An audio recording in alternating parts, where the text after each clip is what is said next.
Today on LA Currents, we put our spotlight on TMI Hollywood, a sketch comedy team that used the pandemic shutdown as a way to reinvent themselves online.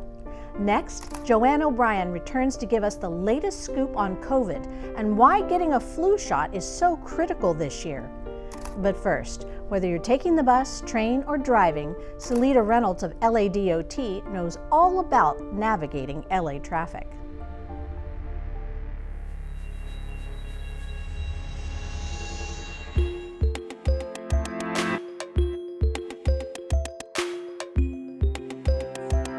To live in Los Angeles means that you live with traffic. As a matter of fact, in 1929, the intersection of Wilshire and Western was claimed as the busiest intersection in the world. Well, how much has changed? Actually, a lot. And I'm delighted to have someone here who can tell us all about it. The General Manager of LADOT, Seleta Reynolds. So nice to have you here. Thank you, so nice to be here. You know, this is literally the second largest municipal transportation agency in the country. Yep. And the scope seems immense. In LA, what that looks like is we manage and operate those 7,500 miles of streets, those 5,000 intersections. We also have a responsibility for parking, so we have 37,000 on and off street parking spaces and meters that we manage throughout the city. And then we also have LADOT Transit, which we're very proud of. We're the largest municipal transit operator in the county. In a normal year, we move about 20 million trips. And then we also have a responsibility for regulating taxis, scooters, and electric bikes. So we have a really large portfolio of responsibilities. Who would have thought talking traffic could be so much fun? All right, so let's move forward a little bit, because I know one of the things that you brought to the table when you came is the ability to get around the city in new and innovative ways. Right. Scooters and bikes and electric car sharing and everything. How are those programs going? So far, it has been a big learning opportunity for us. You know, some of the things that government can do well, you know, manage a huge network of streets at scale and build out these programs that build out big infrastructure projects that take many, many years. That's what we're good at. We can kind of play the long game, and we can have policy goals that are about, you know, climate or public health or economic revitalization. The private sector is really good at being very nimble, being very quick, learning fast, and, you know, coming up with new ideas and experimenting in a way that we can't always do in government. And so having those, if you have those two things working together, you can really open up a lot of great opportunities. You brought up a very pertinent word in the explanation, and that's parking. And obviously during the pandemic, the early days of the pandemic and the safer at home orders, Mayor Garcetti eliminated the possibility of getting a parking ticket for a number of places. Mm-hmm. Where are we right now? Are those meters now back functioning, and can people get tickets if they do not follow the signs that are posted in neighborhoods, et cetera? It's a really good question, because, and it's very confusing in a city like Los Angeles. The parking regulations are complicated, and they change from block to block, and sometimes even from parking space to parking space. And so at the very beginning of the pandemic, you know, LADOT also has a responsibility. We have 600 parking enforcement traffic control officers who are out there every day directing traffic, writing parking tickets. They're school crossing guards as well. We perform those functions to keep the city moving. At the beginning of the pandemic, it became really clear that, you know, people were going to need to shelter in place. The safer at home orders went out. But not only that, but almost overnight, we had a lot of people in this city lose their jobs, and, you know, either temporarily or permanently.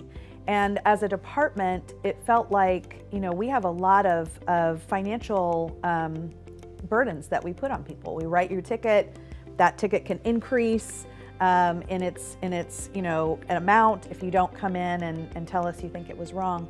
So we did a few things. First, we stopped enforcing residential street sweeping. You know, the street sweeper comes by, and that's it's a common complaint in lots of parts of LA. Like, I'm on the wrong side of the street. You wake up and it's Wednesday, and you're like, wait, is it the second Wednesday? Is it 10? Do I need to move my car?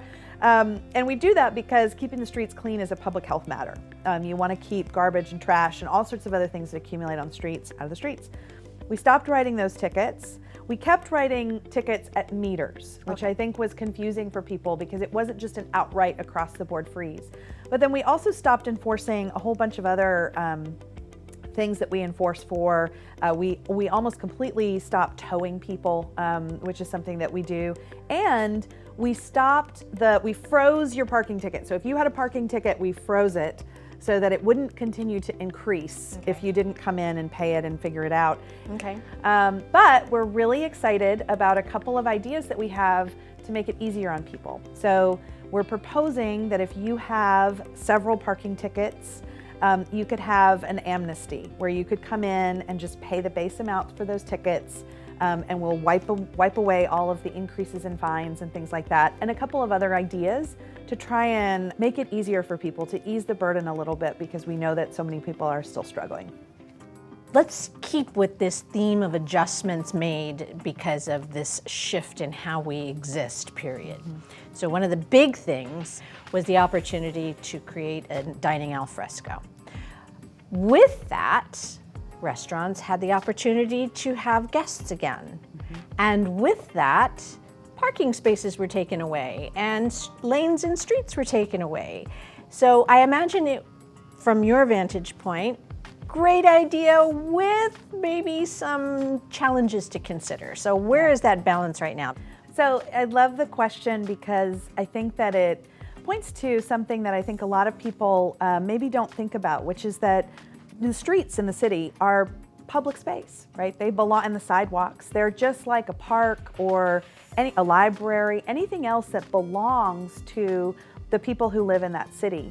And my job is really just to manage that space for the public good while I'm in this position, sort of holding the public trust. And so when I think about all of the different ways that you could use a single parking space, I could use it to store a private vehicle, right? That's parking. I could use it, there are a lot of spaces around the city where we've turned those spaces into what we call bike corrals, so you can fit, dozens of bikes in the same space that you can fit that one car. And we had a program called People Street where businesses and neighborhoods could apply to Department of Transportation to convert their parking spaces into what we call parklets. So little opportunities for whatever you wanted to sort of do in that space. When the pandemic began, we asked businesses, would you like, instead of a 2-hour parking space, would you like a 10-minute pick up and drop off zone? Because now you are serving, you've got delivery drivers and takeout happening. So can we use this space smarter and differently to meet your needs? And we had hundreds of businesses throughout the city say, yes, we think that this is a choice that will help our business. And similarly, when we saw the enormous positive support that we got for that, we decided to take it one step further and say, okay, well now, would you like to use the space in front of your business for outdoor dining or retail sales or street vending? We opened the program to street vendors as well. And we had almost 2,000 businesses around the city of Los Angeles apply to the program. Not every single one of those is a parking space removal. We've only done that in about 50 places. And then we've done a lane closure in so far 2 places. I hope we'll see others, but some of them were putting tables out onto the sidewalk. Some of them were putting tables out into parking lots that they owned that were private. And then others of them said, nope, we don't have space to do it on the sidewalk. We don't have our own parking space. We want to do something on the street that opens the street up for different purposes. And from my vantage point, those small businesses in the city of Los Angeles, they really make up all of the things about the city that we love, not just from an economic perspective, but the culture and the vibrancy of those neighborhoods that they contribute to. I'm worried a little bit that some of those things about the city that make it special, that make it a place that you want to come back to over and over again, might not be able to survive. And so I feel like part of my job is to do everything I can and put my assets up to support those small businesses who employ, lots of folks, not as many as they used to, but they're still, keeping folks working, and I want to do as much as I can to support that. And if somebody wants to follow up and wants to actually see what's going on across LA, what's the website they can go to? LADOT.lacity.org. The coronavirus has changed the way many entertainment businesses operate. Let's get to know TMI Hollywood and how they transformed into a virtual success.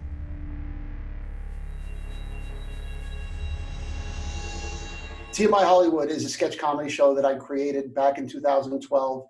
Our original idea was to kind of be something like Saturday Night Live mixed with TMZ, mixed with, I guess, The Daily Show. And the thing was, it was going to be every Sunday. I remember after we did the first show, I was putting together the final script for the second show, and it took me all night, and I had to go to my regular job in the morning, and I think I slept for about an hour, and I remember waking up and crying and thinking to myself, how did I get myself into this mess? Because I didn't think we were going to be able to just keep doing this, and that was 227 shows ago.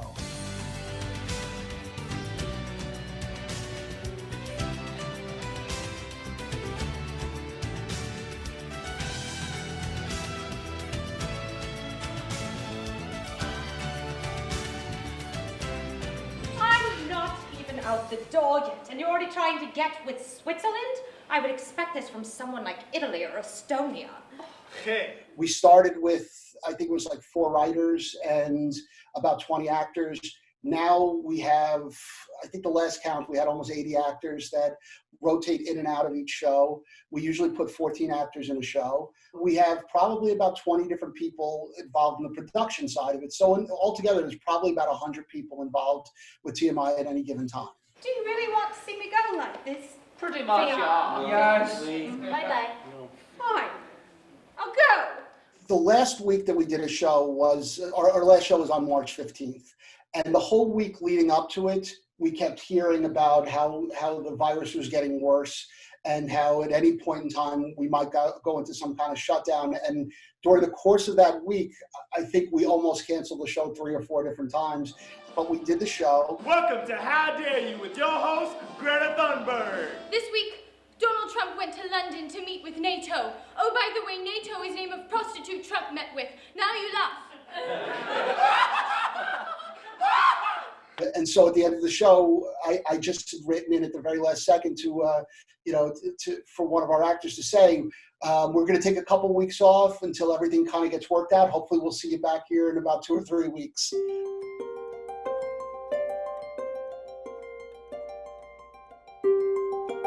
When we realized that we weren't going to be coming back and it wasn't going to be a week or two, late in the first week, I said, well, we got to do something. And my first thought was to just do a lot of Zoom sketches. And we started doing some of that stuff, and it seemed like it was going to be fine. But again, like anything else, you're really limited with how much you can do.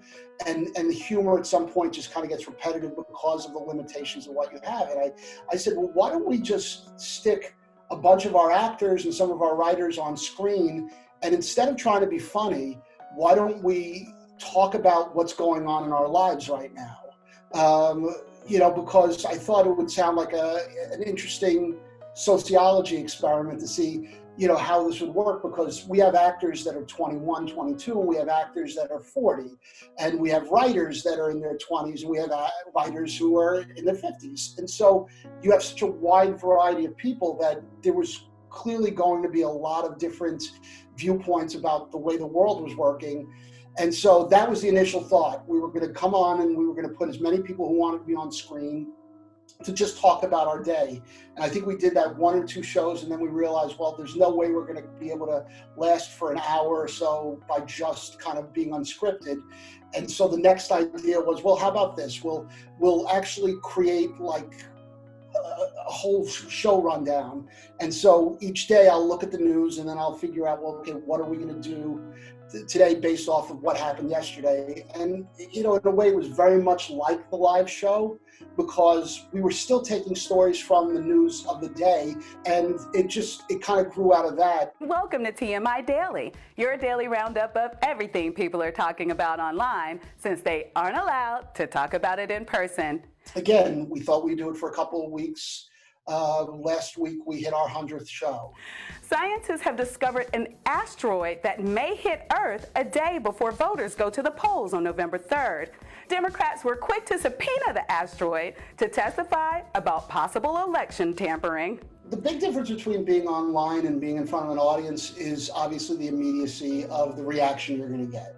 Now, obviously, when we're doing the live show that we do now, you get the reaction from each person that's on screen, which is good, but it's a completely different experience than when you've written a 55-page script that has probably in it 200 jokes, 250 jokes, and you know where each joke is going to land.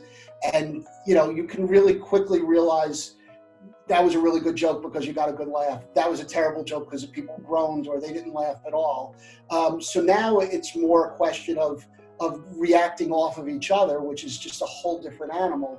So you're really trying to work, you're trying to turn the people that are on screen into your audience, because if they're reacting, then the people that are watching it at home are reacting too.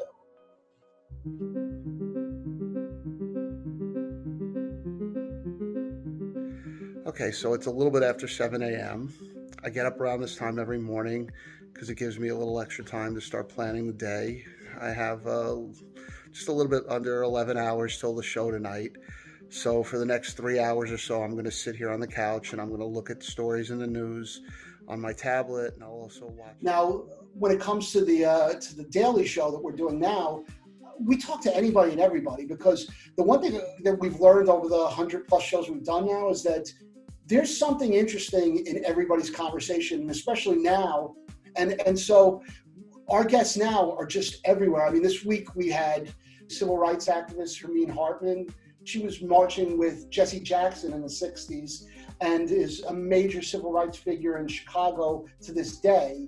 And so having the ability to do this show, we kind of get into insight that we never did before, because obviously when we're doing a live theater show, we're kind of sticking to a script and we're just trying to do the words that are on the page. And that's great. And it's something I adore doing. But, I'm learning so much about people. Right after on Ahmaud Arbery's birthday, I think it was 8 of our actors who are all Black.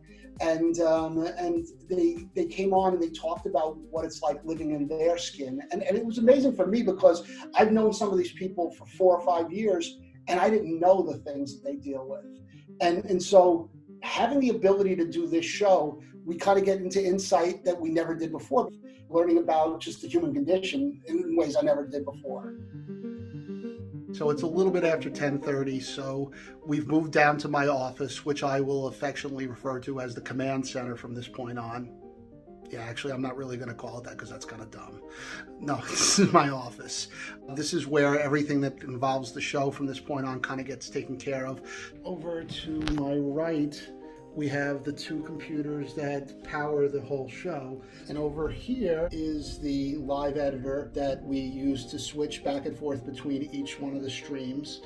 If you have the ability to kind of find that mix between doing something that's really horrible and really funny, and you kind of get on that line and you stay on that line, I think it works great. I mean, I think right now, as terrible as things are, it's actually a really fertile time to do comedy.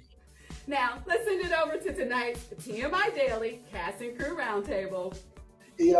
I love to be in a theater. I love watching the energy of the actors on stage with the audience, but at the same time, it's just not possible right now. So I can sit here and lament about, I wish we were doing it, but honestly, we're not. So in the meantime, you can't see live theater. Watch live theater online. You can watch us. There's a ton of what we've done over the years. I'm sure people haven't seen all of that. This is time for my shameless plug. You can, if you want to watch 8 years worth of comedy, go to tmihollywood.com.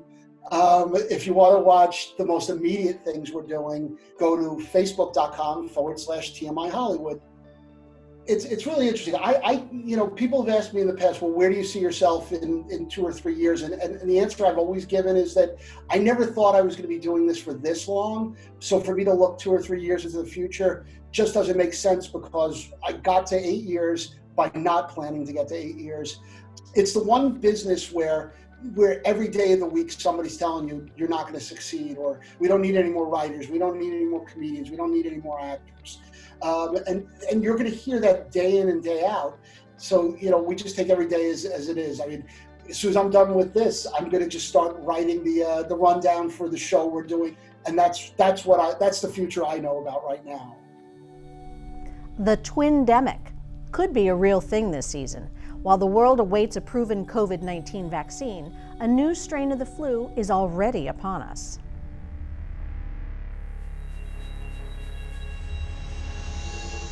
Well, we all know what we should be doing in order to stay healthy. We should wear our masks. We should stay socially distanced by at least 6 feet. We should wash our hands. But I'm going to add one more thing to that list. It's really important that we get a flu shot. And here to tell us why and all of the details we need to know, I'm delighted to welcome back Joanne O'Brien, who is with the City of Los Angeles Medical Services. Wonderful to have you here. Thank you for having me again. You are my go-to person when it comes to all of these, what could feel like really complicated medical issues, because you make it very clear and concise. So thank you for being here to talk about flu shots. All right, I'm going to start right off the bat. What the heck does a flu shot do? A flu shot helps your body make antibodies. And an antibody is a protein that will attack the virus in your body. So that's what a vaccine is simply. So when you are exposed to this virus, your body can fight off the infection. So who should actually be getting these shots? Everyone. Everybody. Everybody should get a flu shot, and especially if you have a chronic disease like hypertension, diabetes, cardiac disease. These are the things that make you more susceptible to your immune system isn't working as well. So that group especially should get a flu shot.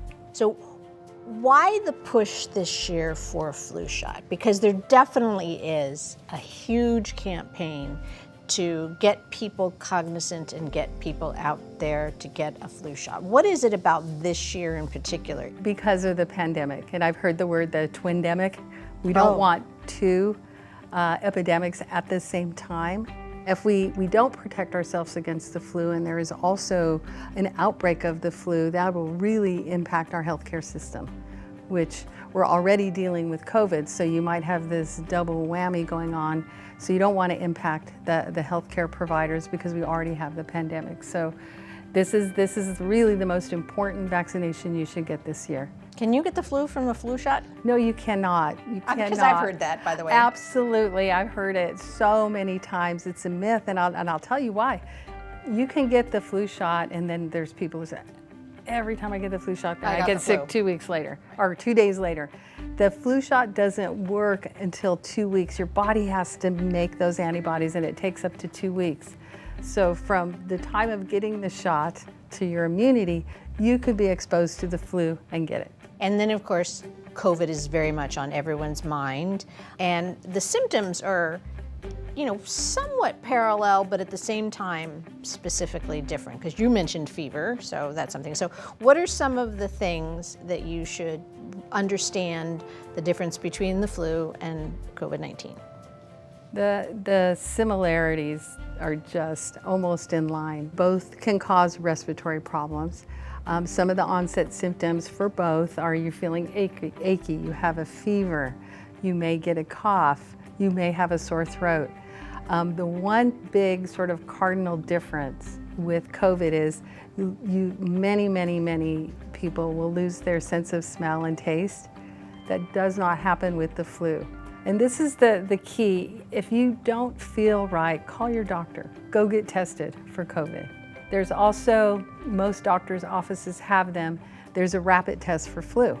So they can tell the difference. The fact that we have been, in theory, socially distant, I wonder if the flu season is going to be as aggressive as it has been in the past. I mean, I think many of us have actually noticed, if we've been taking care of ourselves, that we're not getting colds, or we're not getting, communicable, not as Right, dramatic right. things as COVID. But yeah. You're absolutely correct. So if you are doing all of the things that you're supposed to do with the pandemic, washing your hands, staying away from people, wearing a face covering, it should help you not get the flu, but you should also get the vaccination. So you add one more on that. It's just one more layer of protection. And to put things in perspective, I mean, sadly, COVID was likened to the flu. And it's obviously far more communicable and far more deadly. But at the same time, the flu can also be deadly. Correct. There's about 30,000 deaths a year from the flu. It can be deadly. It can make you very ill, any age. We've had even children that have died from the flu. So it can make you very, very sick. But the key is it's preventable. So what are some of the myths that we need to dispel between, the flu and COVID-19? COVID-19, the longer we are dealing with it, the more we learn about it, the more extensive we understand its damage to the system at large. Does the flu attack a specific part of the body and more or less than COVID? I mean, what are the differences and what are some of the myths about COVID is not? They say COVID's just like the flu. I mean, we've all heard that.